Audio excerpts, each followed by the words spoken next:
foi isso aí, foi essa continha aqui que eu fiz na última aula, retomando, né? Então aqui vai ficar 3 vezes 10, 30.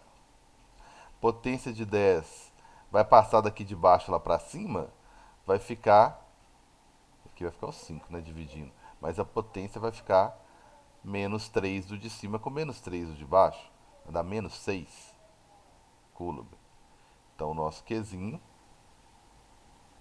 vai dar 6 vezes 10 menos 6, né? Menos 6 aqui também, coulomb, ou menos 6 micro, né? Pra gente ir acostumando. No lugar de 10 a menos 3 aqui eu coloquei micro. Tranquilos? Beleza? Então a cargazinha aqui, né, vai ser uma carga de menos 6 micro coulomb. Então isso aí foi o que eu fiquei de resolver na última aula. Tranquilos? Beleza? Bem, gente, então antes que vocês me processem, vocês me xinguem, vocês reclamem do professor, da ANTA, do professor de física aqui, eu resolvi bastante exercício, galera. Né? Resolvi bastante. Então a pergunta de Arthur foi o seguinte: vai, me corrija aí se estiver errado, Arthur. Aqui vai ser o que? Temperatura, caso eu precise fazer algum gráfico. Seria temperatura em graus Celsius e aqui calor. Estou tentando lembrar aqui, mas acho que lá nos exercícios tá assim também. É possível vir um contrário, tá? Geralmente é assim que costuma vir. Aí você citou dois pontos: a origem, que não precisa nem colocar aqui, e o outro que é zero, né? Mas você citou uma porção, né? Uma quantidade, vamos dizer assim. Era 100 gramas, Arthur? Isso eu acho que você não falou valor, não, mas era, né? 100 Ah, gramas não lembro o caso, mas eu acho que é. de H2O, inicialmente sólida. Sólida, você falou que é isso aí que está agarrando. Esse negócio de ficar com Sólido. os extremos, né? Sólido e vapor.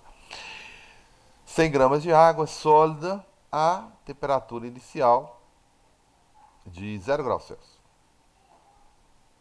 Beleza. Aí eu misturo isso aí com. Então já tem o A que está aqui na origem. Está aqui na origem. E eu misturo com B, que é uma quantidade também de 100 gramas de H2O. Só que o negócio, a praga tá vapor. Olha que beleza. E uma temperatura inicial de 100. Acabou de chegar ali então. Vapor acabou de chegar ali, né? Ele, sei lá, às vezes era vapor a 120 graus Celsius lá e chegou em 100. Aí ele falou assim: Ô, tô prestes a mudar de fase. Eu estou no meu ponto de fusão e tudo mais, no meu ponto de ebulição, né? Eu pegou justamente os pontos de ebulição. Ponto de ebulição, os pontos importantes, né? E ponto de fusão. Aí você misturou isso aí para ver o que dá, o que acontece, né? Qual que é a temperatura final de contas? Qual que é a temperatura final? Qual que é a temperatura de equilíbrio, tá? A gente fica preocupado querendo descobrir isso aí, né? Temperatura final e temperatura de equilíbrio.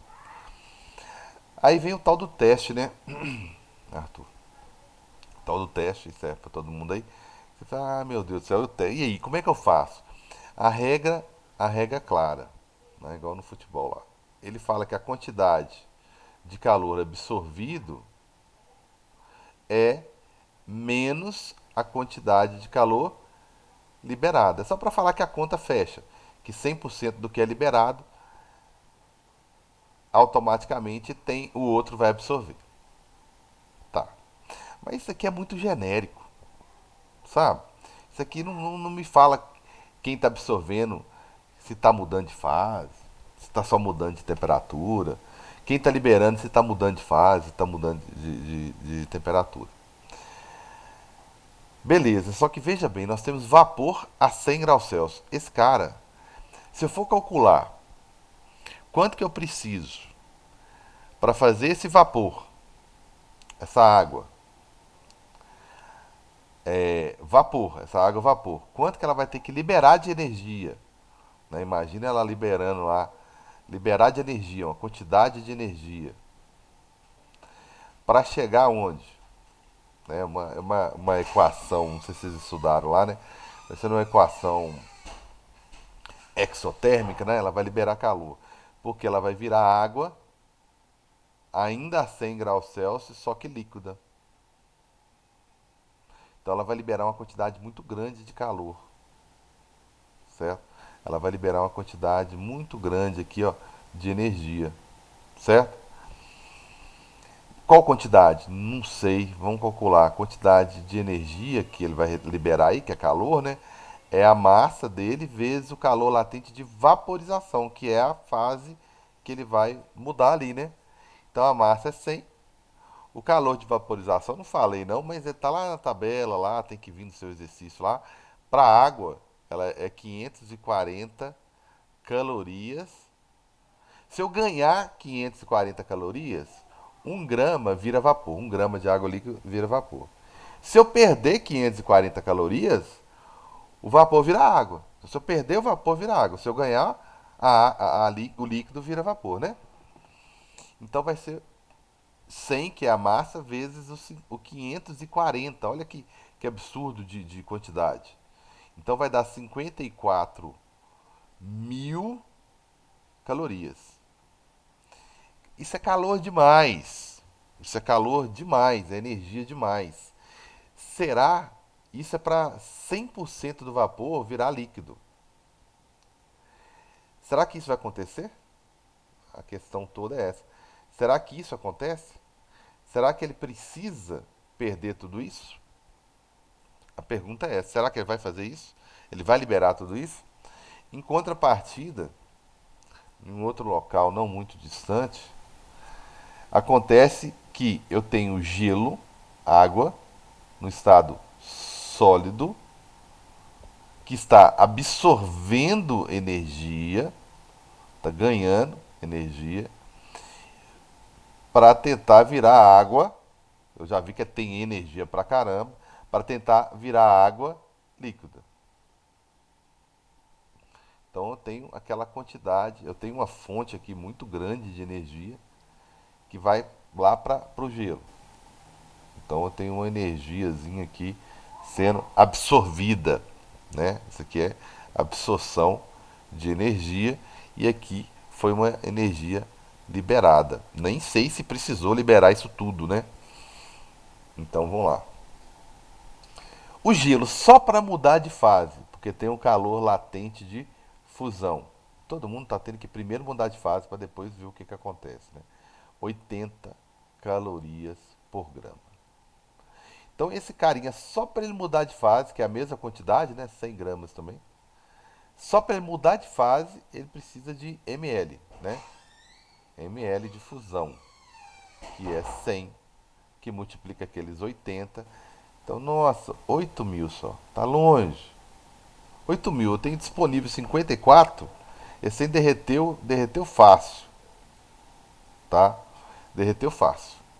Então vamos pegar o gelo, saiu do zero e derreteu. Tranquilamente que ele derreteu. Até aqui, ó. Tranquilamente ele derreteu. Então o meu gráfico aqui, até aqui, ó, 8 mil calorias. E essa equação aqui, ó, que é endotérmica, né, absorve energia, ela aconteceu. Ela aconteceu. E o vapor lá em cima, o que que fez? Uai, já que ele começou a liberar calor, ele começou a mudar de fase também. Não sei se 100%, né? Porque 100% ele vai liberar energia demais. Então, ele também foi lá e andou um tiquinho. Pelo menos até aqui nós sabemos que ele andou. Certo? Até aqui tranquilamente ele andou. Certo? Então tá aí, ele andou. Ele anda também, né? Ele anda também. Porque a conta tem que fechar. De onde que vieram esses 80, esses 8 mil, essas 8 mil calorias? Elas vieram de algum lugar. Quem que é a minha fonte? Minha fonte de energia é o vapor. Certo? Então ele tem que andar também, não tem jeito. E até agora ninguém saiu do seu estado físico. O gelo saiu, perdão. O gelo saiu. Ele está prestes a inclusive, a aquecer, né? E quanto que ele precisaria para chegar lá em cima? Para chegar a 100 graus Celsius? Isso é uma hipótese, tá? Eu fiquei meio. Agora o problema é esse. Supostamente eu tenho muita energia aqui, mais do que disponível para isso, né? Não é uma hipótese muito fora não, tá? Não estou chutando não, porque se ele gasta, a gente gasta mais energia para mudar de fase do que para aumentar a temperatura. Então, se o cara ganhou 8 mil, tem 54 disponível, não quer dizer que eu vou usar tudo. Ele usou, ele gastou, ele absorveu 8 mil, conseguiu mudar de fase. Ah, ele vai gastar, ele vai precisar de bem menos do que 8 mil para chegar lá, chegar em 100 graus Celsius. O mais difícil ele já fez, que foi derreter. Por isso que é uma hipótese, mas muito provável. Se eu fizer o cálculo, né, do gelo, quanto que o gelo precisaria, já mudou a fórmula. É MC delta T. MC delta T. Se eu usar essa fórmula para calcular qual é a quantidade de calor que ele precisa, ele queima 100 gramas de água líquida, calor específico 1, para sair de zero e chegar a 100. A princípio é uma hipótese, mas muito provável. Eu vou gastar uma energia de 10 mil, é tão pouco assim não, 10 mil calorias. 10 mil calorias. Eu não lembro do exercício certinho que você me passou, não, Arthur. Mas se tiver alguma coisa errada lá, se você lembrar aí agora, você me fala. Se não, você me fala depois no zap. Porque vai que tem alguma coisa lá errada. Eu vi que eu gastei Então, 8 mil para derreter e mais 10 mil para chegar lá em cima. Né? Mais 10 mil para chegar lá em cima. Beleza, então eu vou chegar. Porque eu tenho 54. Até agora eu precisei de quanto? 8 mil mais 10 mil, 18. Talvez, eu não tô lembrando de ter visto o gráfico lá mostrando a indicação 18. Então esse cara vai subir e vai encontrar com o vapor lá em cima.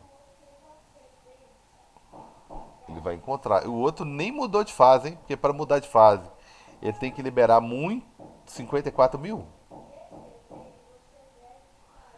E ele liberou ah, 8 e agora ele liberou mais 10, né? Então ao todo ele liberou 18 mil. Ó. Já tinha liberado 8, né? Liberou mais 10. Eu não lembro se tem essa opção lá, viu, Arthur? Eu só lembro dos deve números que, 8 e 10. deve que tem, viu? Acho Deve que que tem. tem. Se não tiver, você me fala que eu mudo e automaticamente você ganha o ponto lá no simulado ou qualquer pessoa que tenha marcado.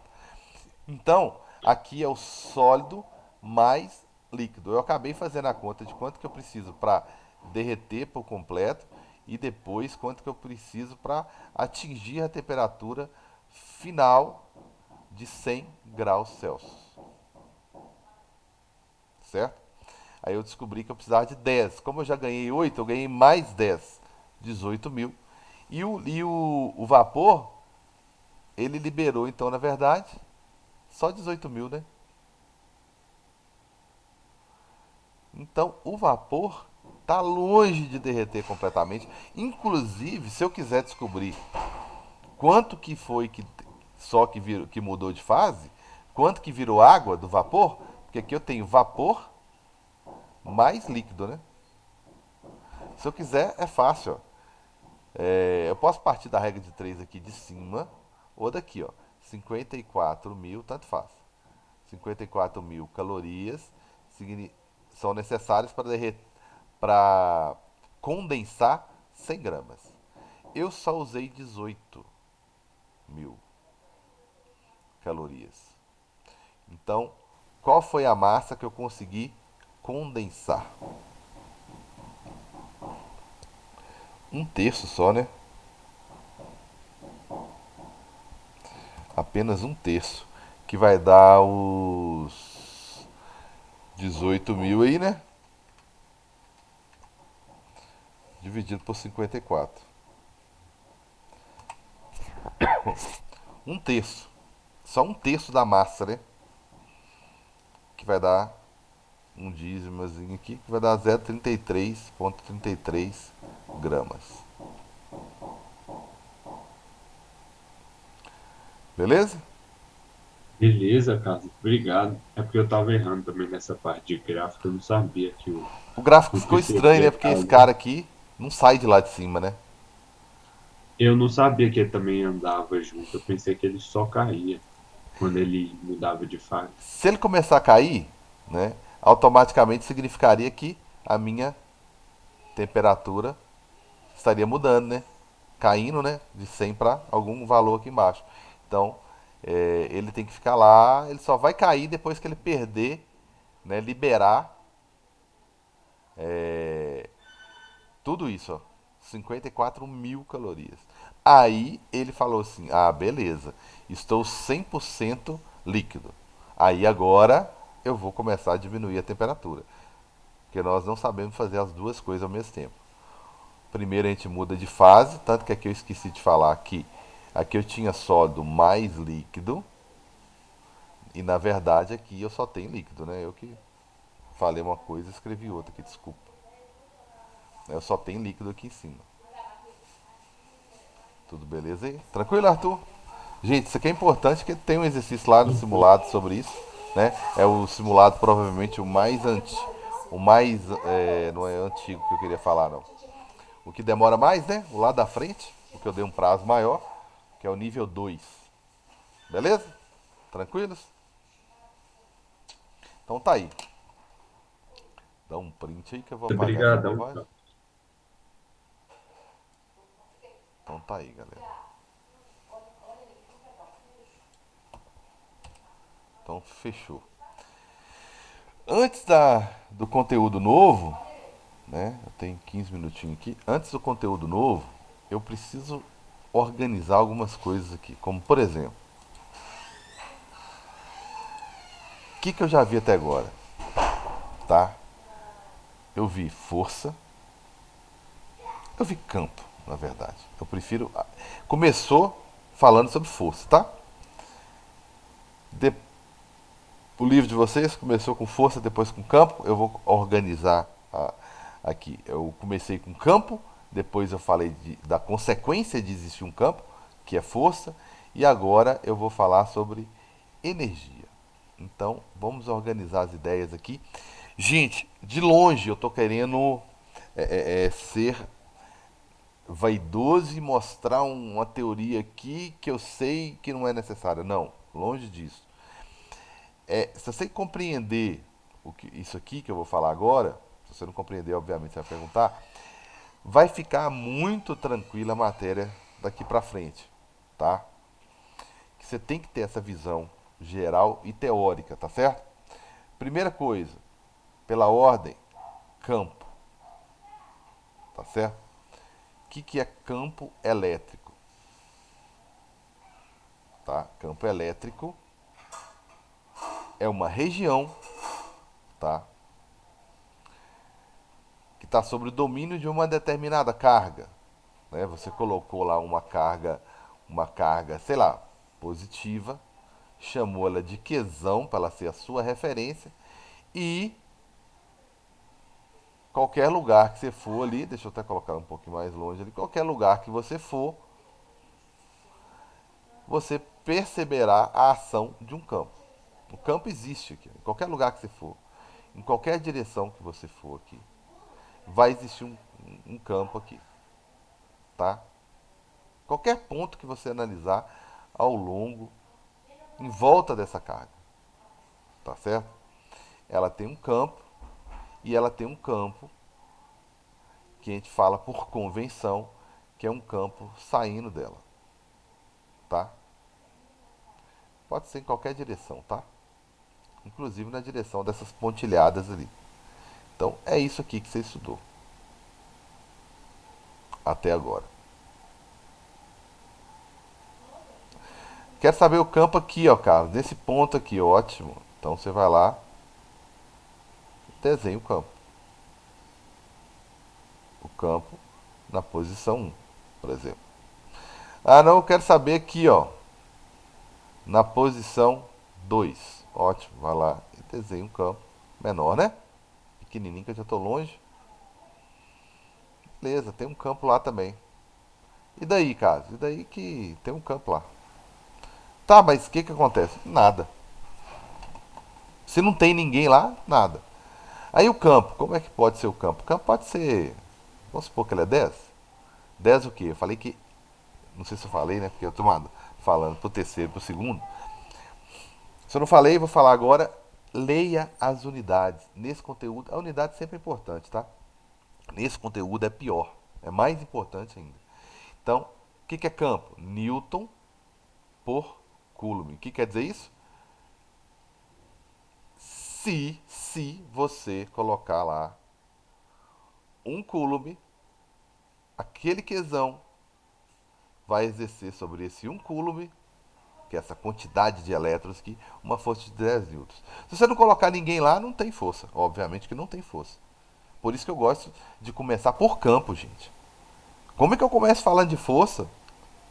Se não tem ninguém lá para tomar a pancada, sofrer a força. Então, primeiro alguém, tá? Beleza, cara. Então vamos falar de força agora? Vamos falar de força. Força elétrica, que é a consequência se eu invadir aquele campo lá em cima. Eu vou chegar no meu, eu vou meio que revisar força elétrica. Eu vou meio que revisar e vou chegar no lugar que eu quero, que é o próximo capítulo. E ficar de olho aqui no horário. Então veja bem, vamos usar a mesma figura e vamos colocar um Qzinho aqui. Um Qzinho aqui. Só que eu vou colocar um Q, só para avacalhar, positivo. Por quê? Porque eu quero que ele vá embora daqui. Eu quero que ele sofra uma força e vá embora. Opa, 10 minutinhos. E vai embora. Essa aqui é a distância que existe entre o ponto 1 e 2. Tá? Não estou preocupado com valores agora não. Só com teoria. Então, se eu colocar um Qzinho aqui positivo, cargas iguais, de sinais iguais, positivo com positivo, repele. Aí vai sofrer uma força nesse Qzinho embora. Para ele ir embora. Beleza? Beleza. Então, vou imaginar que ele está por aqui assim. Opa, vamos fazer ele. Vou imaginar que ele já está no meio do caminho aqui, que foi empurrado. Então, no meio do caminho aqui, ele é positivo. Ele tem a ação de uma força sempre mandando ele embora, que é uma força de repulsão. Mas ele tem um campinho, né?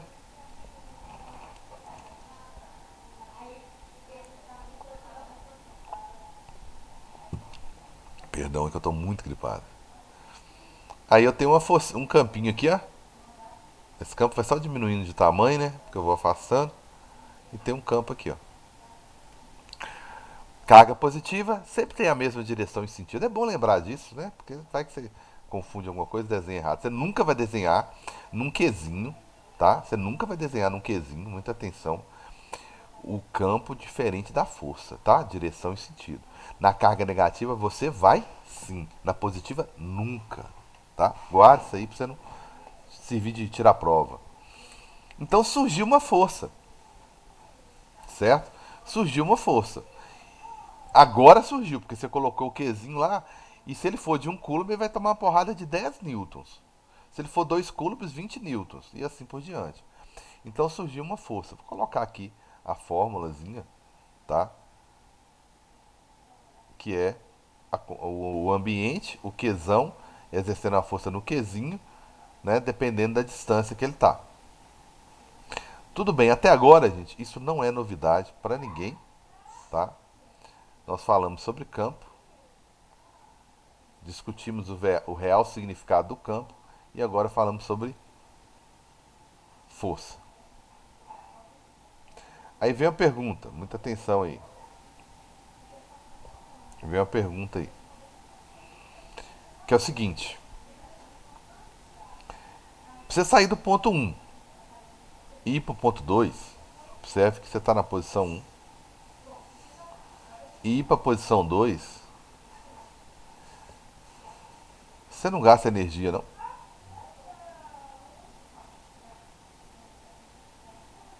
Para algum objeto sair de um ponto e para o outro, você não gasta energia, não. Então, então agora eu vou falar do que? Falei lá do trabalho e energia, Então a perguntinha que eu fiz foi: e aí, para sair do ponto A para o ponto 2, eu gasto energia? Sim, eu gasto energia, sim. Aí eu pedi que vocês lembrassem lá do primeiro ano, de um blocozinho sobre a superfície. Você tentando pegar o bloco da posição 1 para a posição 2, você vai ter que fazer uma força numa direção determinada, né? Ou suficiente para que você consiga deslocar o corpo. Então você vai transferir parte da sua energia química, né? Vai transformar a sua energia química em mecânica e transferir essa energia mecânica aqui para dar movimento para o bloco, certo? Então agora eu vou falar de tudo isso. Então até agora eu falei de uma região, né? De uma região que caso um quezinho invadisse sofreria a força. E agora quem sofre força, né? É, realiza trabalho, né? Então eu vou realizar trabalho através de uma força. Tranquilos? Então o que é esse potencial representado pela letra V? Ele é conceitualmente, gente, ele é variação de energia por coulomb. O que é isso? Né? O trabalho, que é variação de energia por coulomb. Esse potencial, gente, só para você ter uma ideia, ele é volts. Ele é volts. Então, quando eu falo assim, vou até pegar o exemplo da tomada. Ah, minha tomada é 110 volts. O que eu estou querendo dizer? Potencial da tomada é 110 volts. Eu estou querendo dizer que são 110 joules, porque volts não é energia dividido por coulomb, para transportar cada um coulomb. Então, o que a minha tomada faz do ponto de vista físico? Ela fornece 110 joules, certo? Para o coulomb. O que é um coulomb? Talvez ainda seja uma boa pergunta na altura do campeonato. Coulomb é carga, carga, e carga é uma quantidade, é um número de elétrons.